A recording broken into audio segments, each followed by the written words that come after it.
السلام علیکم ورحمۃ اللہ وبرکاتہ۔ آج ہم سورہ الزخرف کی آیت نمبر 68 سے شروع کریں گے۔ اعوذ باللہ من الشیطان الرجیم، بسم اللہ الرحمن الرحیم۔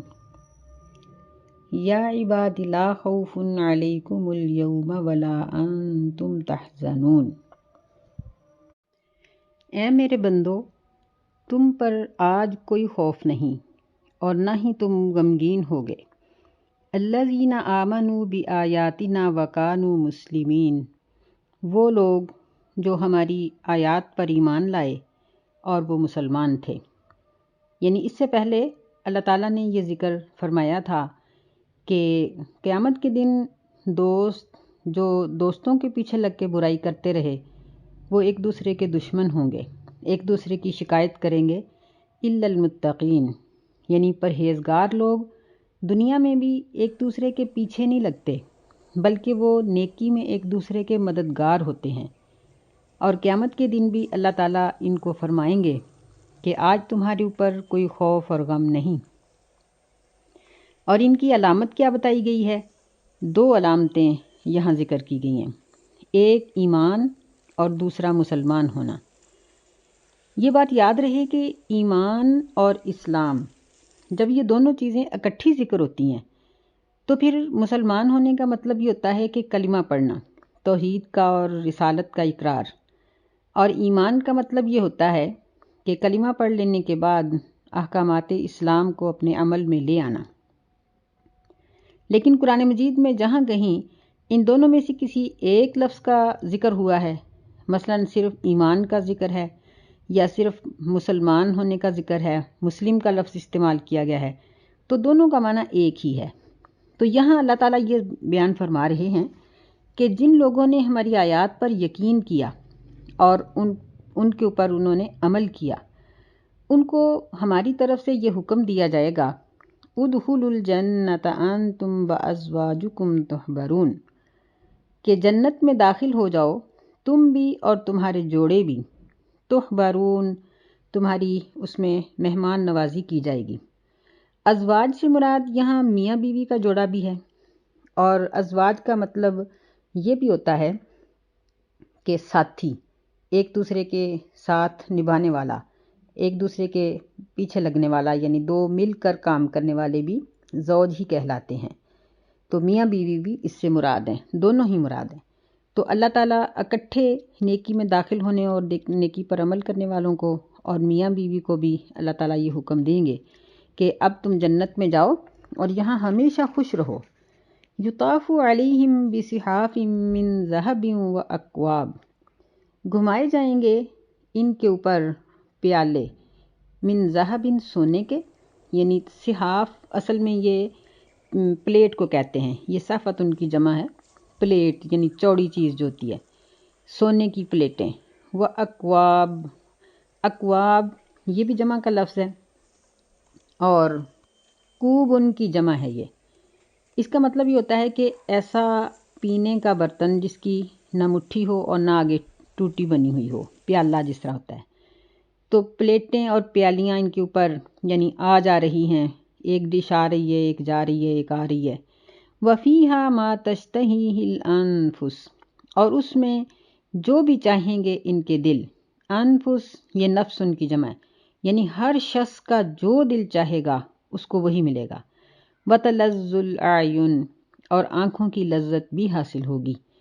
یعنی اس کا ایک تو یہ مطلب ہے کہ جنت بہت خوبصورت مناظر پر مشتمل ہے، اور ایک اس کا مطلب یہ ہے کہ تمام نعمتوں کے مل جانے سے انسان کو وہ خوشی اور مسرت حاصل نہیں ہوگی جو اللہ تعالیٰ کے دیدار سے اس کی آنکھوں کو اور اس کو پورے انسان کو، پورے جنتی کو جو لذت حاصل ہوگی۔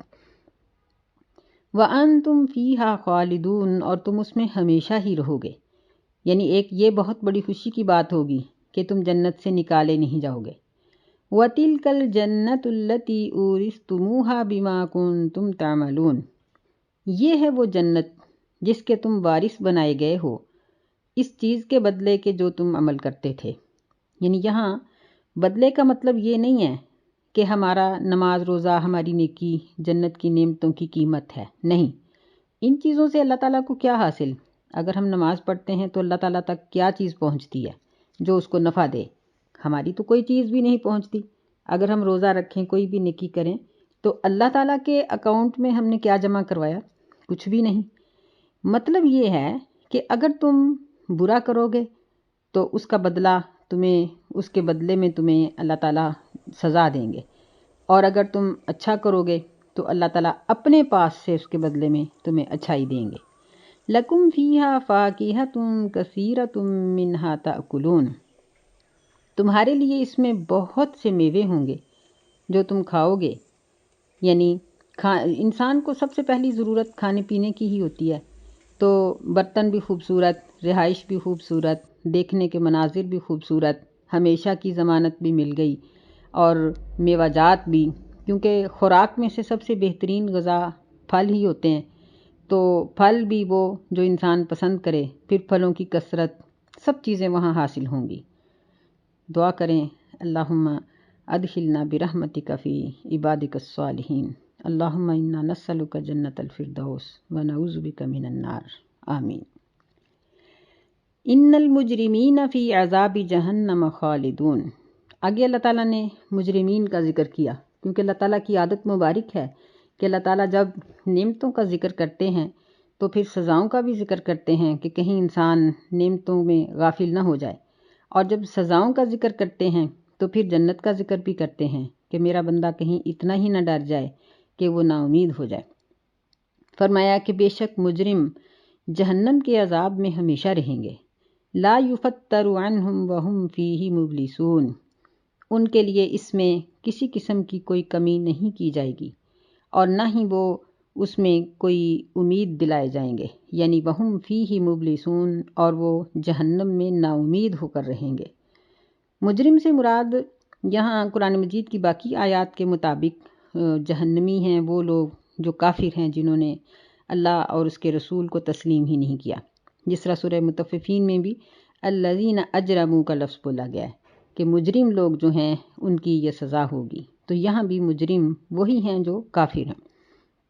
فرمایا وما ظلمناہم ولکن کانوا ھم الظالمین، اور ہم نے ان کے اوپر کسی قسم کا کوئی ظلم نہیں کیا، بلکہ وہ خود ہی اپنے آپ پر ظلم کرنے والے تھے، یعنی اپنے گناہوں کی پاداش میں ہی وہ جہنم میں گئے۔ وَنَادَوْا يَا مَالِكُ لِيَقْضِيَ عَلَيْنَا رَبُّكَ، اور وہ پکار کر کہیں گے کہ اے مالک، چاہیے کہ فیصلہ کرتے ہمارے اوپر تیرا رب۔ قَالَ إِنَّكُمْ مَاكِثُونَ، وہ خازن جہنم مالک کہے گا کہ بے شک تم اس میں ہمیشہ ہی ٹھہرنے والے ہو۔ مالک یہ جہنم کے داروغے کا نام ہے جو سب سے بڑا ہوگا۔ نبی صلی اللہ علیہ وسلم جب معراج کے موقع پر گئے تو آپ نے وہاں مختلف قسم کے مناظر دیکھے، اور آپ نے ایک جگہ پر دیکھا کہ ایک ایسا شخص جو بہت ہی کریہ المنظر ہے، یعنی بہت ڈرونی شکل والا، اور آگ کے پاس بیٹھا ہوا ہے، اس کو بھڑکا رہا ہے اور اس کے ارد گرد سے اس کو پھیلا رہا ہے۔ تو پوچھا کہ یہ کون ہے؟ فرمایا کہ یہ خازن جہنم ہے، یہ مالک ہے۔ اور غالباً اگر ہم وہ پورا واقعہ پڑھیں معراج کا تو ہمیں یوں محسوس ہوگا، یہ چیز معلوم ہوگی کہ سوائے اس خازن جہنم کے کوئی بھی ایسا نہیں تھا جو نبی صلی اللہ علیہ وسلم کو دیکھ کر خوش نہ ہوا ہو، لیکن یہ شخص نہیں ہنسا، یہ فرشتہ ہے یا جو بھی ہے، اس کے چہرے پر کوئی مسکراہٹ نہیں آئی، اس قدر وہ غضبناک اور خوفناک ہے۔ لَقَدْ جِئْنَاكُمْ بِالْحَقِّ وَلَٰكِنَّ أَكْثَرَكُمْ لِلْحَقِّ كَارِهُونَ، جب وہ مالک کو کہیں گے کہ ہمارے لیے تمہارا رب فیصلہ کر دے، یعنی ہمیں موت دے دے، کیونکہ قضا یقضی یہ لفظ جب بولا جاتا ہے علیہ کے ساتھ، قضا علیہ، تو اس کا معنی موت ہوتا ہے، تو یہی آرزو کریں گے لیقضی علینا، کہ ہمارے اوپر فیصلہ کر دیا جائے، یعنی ہمیں موت دے دی جائے۔ تو فرشتہ آگے سے جواب دے گا انکم ماکثون، کہ بے شک تم یہاں ہی ٹھہرنے والے ہو، یعنی یہاں سے کبھی بھی نہیں نکلو گے۔ پھر وہ یہ کہے گا کہ ہم تمہارے پاس حق لے کر آئے تھے، وَلَٰكِنَّ أَكْثَرَكُمْ لِلْحَقِّ كَارِهُونَ، لیکن تم میں سے اکثر حق کو برا سمجھتے تھے، یعنی تم لوگوں نے دین کو برا سمجھا، دینداروں کو برا سمجھا، دین کے احکامات کو تم نے ٹھکرایا۔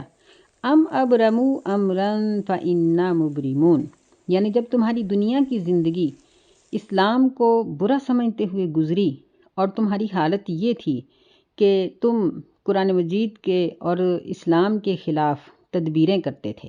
ام ابرموا امرن، کیا انہوں نے تدبیر کی ہے بہت سے معاملات کی۔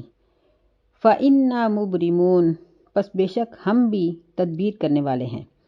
یعنی ابرام کا معنی یہ ہوتا ہے کہ بہت مضبوط اور سخت طریقے سے کسی چیز کو باندھنا، یعنی جس طرح رسی کو سختی سے باندھا جاتا ہے۔ تو اس کا مطلب یہ ہوا کہ یہ لوگ اسلام کے خلاف ایسی ایسی پکی قسم کی تدبیریں کرتے تھے کہ ان کے ذہن میں یہ ہوتا تھا کہ اس تدبیر کے بعد اسلام مٹ جائے گا، لیکن اللہ تعالیٰ اس کے جواب میں ایسی ہی زبردست تدبیر فرماتے تھے کہ ان کی تدبیریں ان کے اپنے ہی اوپر الٹ جاتی تھیں۔ ام یحسبون انا لا نسمع سرهم ونجواهم، کیا یہ لوگ یہ گمان کرتے ہیں کہ بے شک ہم نہیں سنتے ان کی چھپی ہوئی باتوں کو، ونجواهم، اور ان کی سرگوشیوں کو، یعنی مکہ کے مشرک ہوں یا آج کا مشرک یا آج کا اسلام کا منحرف اور اسلام کا دشمن، کیا وہ یہ سمجھتا ہے کہ اللہ تعالیٰ اس کی چھپی ہوئی باتوں کو اور اس کے دل کے خیالات کو نہیں جانتا؟ بلا، کیوں نہیں، وَرُسُلُنَا لَدَيْهِمْ يَكْتُبُونَ، اور ہمارے بھیجے ہوئے فرشتے ان کے پاس لکھتے ہیں۔ یعنی ہم صرف سنتے ہی نہیں بلکہ دلیل کے لیے ان کی باتوں کو لکھ بھی لیتے ہیں۔ قُلْ إِن كَانَ لِلرَّحْمَنِ وَلَدٌ، کہہ دیجئے اگر رحمان کی اولاد ہوتی، فَأَنَا أَوَّلُ الْعَابِدِينَ، پس میں سب سے پہلے عبادت کرنے والوں میں سے ہوتا۔ یعنی مشرکین کو یہ کہہ دو کہ تم اللہ تعالیٰ کی اولاد مانتے ہو اور بہت سی چیزوں کو اللہ کی اولاد سمجھ کے ان کی عبادت کرتے ہو، اگر ایسا ہوتا تو سب سے پہلے اس کا اقرار کرنے والا میں خود ہوتا۔ سبحان رب السماوات والارض رب العرش عما یصفون، پاک ہے رب، جو رب ہے آسمانوں کا اور زمین کا، اور وہ عرش کا رب ہے، ہر اس چیز سے پاک ہے جو وہ بیان کرتے ہیں۔ یعنی اولاد کا طلب کرنا یا اولاد کی ضرورت محسوس کرنا یہ تو کمزوری ہے، جبکہ اللہ تعالیٰ تو کمزوریوں سے پاک ہے، ضرورتوں سے پاک ہے، وہ تو رب العرش ہے۔ فَذَرْهُمْ يَخُوضُوا وَيَلْعَبُوا، پس چھوڑ دو ان کو کہ وہ بحث کریں اور کھیلیں، حَتَّى يُلَاقُوا يَوْمَهُمُ الَّذِي يُوعَدُونَ، یہاں تک کہ وہ اس دن کے ساتھ ملاقات کریں، اس دن کو ملیں جس کا وہ وعدہ دیے جاتے ہیں۔ یعنی یہ ایک انتہائی صورت ہوتی ہے کہ جب یہ لوگ سمجھانے سے نہیں سمجھتے تو پھر ان کو ان کے حال پر چھوڑ دو، یہاں تک کہ یہ اپنی موت کے دن کو ملیں، یا پھر عذاب کا دن، قیامت کا دن بھی اس سے مراد ہو سکتا ہے۔ فرمایا وَهُوَ الَّذِي فِي السَّمَاءِ إِلَٰهٌ وَفِي الْأَرْضِ إِلَٰهٌ، وہی ہے اللہ جو آسمانوں میں بھی معبود ہے اور زمین میں بھی معبود ہے۔ وَهُوَ الْحَكِيمُ الْعَلِيمُ، اور وہ بڑی حکمت والا اور علم رکھنے والا ہے۔ یعنی وہ ارض و سماوات کا رب ہے اور معبود واحد ہے، اور اس کی حکومت نادانی پر نہیں ہے بلکہ دانائی کے اوپر ہے۔ وہ حکیم ہے، تدبیر کرنے والا ہے، حکمت والا ہے اور پورا علم رکھنے والا ہے۔ وَتَبَارَكَ الَّذِي لَهُ مُلْكُ السَّمَاوَاتِ وَالْأَرْضِ وَمَا بَيْنَهُمَا، اور وہی اللہ برکت والا ہے جس کے ہاتھ میں ہر چیز کی بادشاہی ہے، اور آسمان اور زمین اور جو کچھ بھی ان کے درمیان ہے سب کی بادشاہی اسی کے پاس ہے۔ وَعِندَهُ عِلْمُ السَّاعَةِ وَإِلَيْهِ تُرْجَعُونَ، اور قیامت کا علم بھی اسی کو معلوم ہے اور اسی کی طرف تم لوٹائے جاؤ گے۔ یعنی قیامت کب واقع ہوگی اور اس کو اللہ تعالیٰ نے مخفی رکھا ہے، تو اس میں بھی اللہ تعالیٰ کی ایک حکمت ہے کہ اللہ تعالیٰ جب چاہیں، جب اس کی ضرورت محسوس کریں گے تو اس کو برپا کر دیں گے، کیونکہ اللہ تعالیٰ کو کسی سے مشورے یا اجازت کی ضرورت تو نہیں ہے۔ تو اس لیے فرمایا کہ وہ حکیم علیم ہے اور وہ ارض و سماوات کا مالک ہے، اور قیامت کا علم بھی اسی کے پاس ہے۔ اور یہ بھی یاد رکھو کہ تم اللہ ہی کی طرف لوٹائے جاؤ گے، کوئی اور تمہارا ٹھکانہ نہیں ہے۔ وَلَا يَمْلِكُ الَّذِينَ يَدْعُونَ مِن دُونِهِ الشَّفَاعَةَ إِلَّا مَن شَهِدَ بِالْحَقِّ وَهُمْ يَعْلَمُونَ، اور نہیں اختیار رکھتے وہ لوگ جن کو وہ پکارتے ہیں اللہ کے سوا کسی بھی سفارش کا، مگر وہ شخص جو شہد بالحق، جو حق کے ساتھ گواہی دے گا، وہم یعلمون، اور وہ جانتے ہیں۔ تو یہاں یہ بات ذکر کی ہے کہ جو مشرکین کے معبود ہیں وہ ان کو اس بات کی طرف لالچ دلاتے ہیں، وہ کہتے ہیں کہ ہم تمہاری اللہ کے پاس سفارش کریں گے۔ تو فرمایا کہ اللہ کے پاس سفارش کا اختیار کسی کے پاس نہیں ہے۔ اللہ کے پاس سفارش کئی قسم کی ہوگی، شفاعت صغریٰ، شفاعت کبریٰ، سب، لیکن سب اللہ تعالیٰ کے حکم اور اذن سے ہوں گی، یعنی جس کو اللہ حکم دے گا اور جس کے لیے حکم دے گا۔ اور پھر یہ ہے کہ شفاعت اور سفارش کے حقداروں کے لیے یہ شرط ہوگی کہ وہ مسلمان ہوں، غیر مسلم کے لیے شفاعت کا کوئی حق نہیں۔ الا من شہد بالحق، یعنی جو حق کی گواہی دے گا، جو اللہ تعالیٰ کو اپنا معبود سمجھے گا، اس کی کمی بیشی کے لیے سفارش ہوگی، جبکہ کافر لوگ تو جہنم سے پل صراط سے پار ہی نہیں ہو سکیں گے۔ وَهُمْ يَعْلَمُونَ، اور وہ اس بات کو اچھی طرح سے جانتے ہیں۔ یعنی اللہ تعالیٰ کے نزدیک شہادت وہی معتبر ہوگی جو علم کے ساتھ دی جائے گی، یعنی جو لوگ بے علم ہیں، جن کو پتہ ہی نہیں، وہ شہادت نہیں دے سکیں گے۔ وَهُمْ يَعْلَمُونَ کا یہ مطلب ہوا، یعنی جس طرح مسلمانوں کو پہلے انبیاء پر گواہی کے لیے کھڑا کیا جائے گا، تو اللہ تعالیٰ ان سے پوچھیں گے کہ تم لوگ تو بعد میں آئے تھے، تو تم نے کس طرح پہلے نبیوں کی شہادت دے دی ہے کہ انہوں نے اللہ کا حکم پہنچا دیا تھا؟ تو اس امت کے مسلمان جن کو یہ اللہ تعالیٰ مقام نصیب کرے گا، وہ کہیں گے کہ اے اللہ، ہم نے قرآن پڑھا تھا اور قرآن مجید میں یہ بات لکھی تھی کہ پہلے نبیوں نے اللہ کے احکامات پہنچا دیے ہیں۔ تو مطلب یہ ہے کہ جو صاحب علم ہوں گے وہی قیامت والے دن گواہی دے سکیں گے اور انہی کی گواہی معتبر ہوگی۔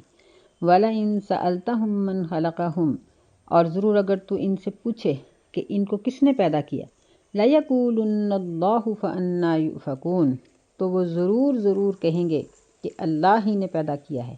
فَأَنَّىٰ يُؤْفَكُونَ، بس وہ کہاں بھٹکے جاتے ہیں، کہاں بہکے جا رہے ہیں۔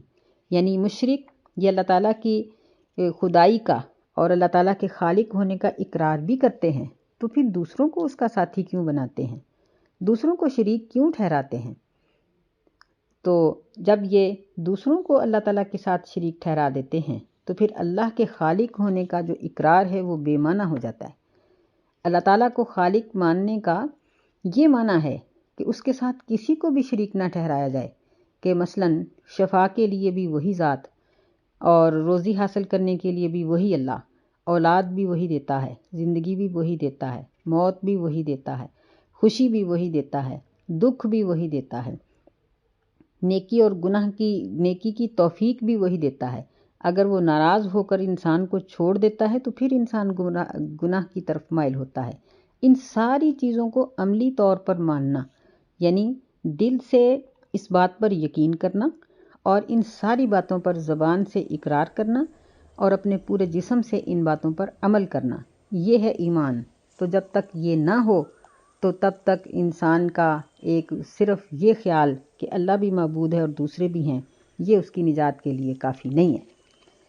وَقِيلِهِ يَا رَبِّ إِنَّ هَٰؤُلَاءِ قَوْمٌ لَّا يُؤْمِنُونَ، اور یعنی قسم ہے رسول کے یا رب کہنے کی کہ بے شک یہ ایسے لوگ ہیں جو ایمان نہیں لائیں گے۔ یہاں اس کے 2-3 مفہوم اس آیت مبارکہ کے یہاں مفسرین نے درج کیے ہوئے ہیں، جن کو ہم مختصراً یہاں ذکر کریں گے۔ اس کی ایک تفسیر تو یہ ہے کہ نبی صلی اللہ علیہ وسلم جب بہت پریشان ہو جاتے تھے تو پھر کہتے تھے کہ اللہ کی قسم کہ یہ اے میرے رب، یہ لوگ ایمان نہیں لاتے۔ تو اللہ تعالیٰ یہ فرماتے ہیں وکیل ہی، یہ مجہول کا صیغہ ہے کہ اس کے اس بات کے کہنے کی وجہ سے، ویسے یہ لفظ قسم کے طور پر بھی بولا جاتا ہے، یعنی اللہ تعالیٰ یہ کہتے ہیں کہ اقسم بقولہ، میں اپنے نبی کے اس قول کی قسم کھا کر یہ بات کہتا ہوں کہ یہ لوگ ایمان نہیں لائیں گے۔